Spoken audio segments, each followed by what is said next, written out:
میں نے کوئی بدتمیزی نہیں کی، نہ ہی صلح ہوئی۔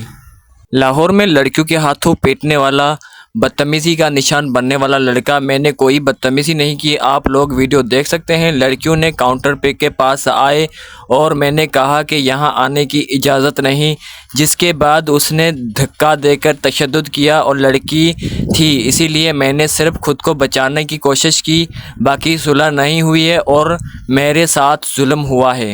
یہ کہنا ہے اس نوجوان کا جسے گزشتہ روز لاہور میں 3 لڑکیوں کی جانب سے تشدد کا نشانہ بنایا گیا۔ وائرل ہونے والی ویڈیو میں دیکھا جا سکتا ہے کہ نوجوان یوسف اسٹور پر کام کر رہا تھا، جس کے بعد ایک لڑکی آ کر اس سے لڑ پڑتی ہے، جس کے بعد اس کے 2 ساتھی آ کر بھی اس کو مار پیٹ کرنا شروع کر دیتے ہیں۔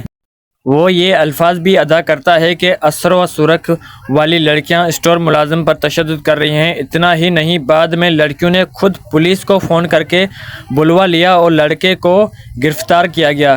معروف اینکر یاسر شامی کی لڑکے کے ساتھ بنائی ہوئی ویڈیو میں نوجوان کہتا ہے کہ اس کی کوئی صلح نہیں ہوئی، جبکہ دوسری طرف لڑکی کو فون کرنے پہ وہ بات کا جواب دیے بغیر فون کاٹ دیتے ہیں۔